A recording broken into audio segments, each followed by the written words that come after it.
എല്ലാ വിദ്യാർത്ഥികൾക്കും പുതിയൊരു വീഡിയോയിലേക്ക് സ്വാഗതം. ഈ വർഷത്തെ നീറ്റ് പരീക്ഷ അതായത് മെയ് 3-ാം തീയതി നടന്നിട്ടുണ്ടായിരുന്ന നീറ്റ് പരീക്ഷ റദ്ദാക്കി. ചോദ്യപേപ്പർ ചോർച്ച കണ്ടെത്തിയതിനെ തുടർന്നാണ് നാഷണൽ ടെസ്റ്റിംഗ് ഏജൻസി ഈ ഒരു പരീക്ഷ റദ്ദ് ചെയ്തിട്ടുള്ളത്. പുതുക്കിയ പരീക്ഷാ ഡേറ്റും അതുപോലെ തന്നെ അഡ്മിറ്റ് കാർഡും വിദ്യാർത്ഥികൾക്ക് ഉടൻ തന്നെ ലഭ്യമാകുന്നതായിരിക്കും.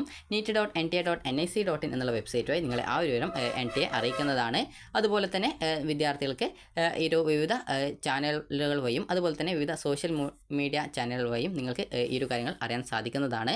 അതുപോലെ തന്നെ നാഷണൽ ടെസ്റ്റിംഗ് ഏജൻസി നിലവിൽ അറിയിച്ചിട്ടുള്ളത് ഈ ഒരു പരീക്ഷ റദ്ദ് ചെയ്തതിൽ വിദ്യാർത്ഥികൾക്കും അതുപോലെ തന്നെ ഫാമിലീസിനും ബുദ്ധിമുട്ടുണ്ടായിരിക്കും എന്ന് കരുതുന്നുണ്ട്. അതിനാൽ തന്നെ ഈ ഒരു പരീക്ഷയുടെ അതായത് നിങ്ങൾ ആദ്യം പരീക്ഷയ്ക്ക് അടച്ചിട്ടുണ്ടായിരുന്ന പൈസ നിങ്ങൾക്ക് തിരികെ റീഫണ്ടായിട്ട് നൽകുമെന്നാണ് അറിയിച്ചിട്ടുള്ളത്.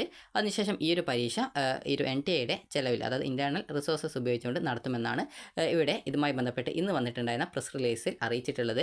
അപ്പോൾ ഇവിടെ കൃത്യമായിട്ട് ഇവിടെ കൊടുത്തിട്ടുണ്ട്. അതായത് ഇൻ അഡീഷൻ അതായത് അഡീഷണൽ ആയിട്ടുള്ള കാര്യം കൂടാതെ എന്നാണ് അതിൻ്റെ അർത്ഥം. അപ്പോൾ ഇവിടെ ഫീസ് ഓൾറെഡി പെയ്ഡ് അതായത് ഫീസ് ഓൾറെഡി ഈ ഒരു നീറ്റ് പരീക്ഷയ്ക്ക് അടച്ചിട്ടുണ്ടാവും. അപ്പോൾ ആ ഒരു പൈസ refunded to the students and the exam will be reconducted using NTA internal resources എന്നാണ് പറഞ്ഞിട്ടുള്ളത്. അതായത് NTA റിസോഴ്സസ് ഉപയോഗിച്ചുകൊണ്ട് ഈ ഒരു പരീക്ഷ വീണ്ടും നടത്തും.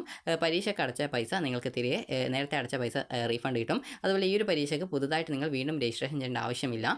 ഓൾറെഡി രജിസ്ട്രേഷൻ ചെയ്ത എല്ലാവർക്കും നിങ്ങൾക്ക് ഇതിൻ്റെ അഡ്മിറ്റ് കാർഡ് അതായത് പുതിയ പരീക്ഷയുടെ അഡ്മിറ്റ് കാർഡ് ഉടൻ ലഭ്യമാവും എന്നാണ് അറിയിച്ചിട്ടുള്ളത്. അപ്പോൾ നിങ്ങൾക്ക് ഈ ഒരു വീഡിയോ ഉപകാരപ്രദമായിട്ടുണ്ടെങ്കിൽ ലൈക്ക് ചെയ്യുക, ഷെയർ ചെയ്യുക. Thank you for watching.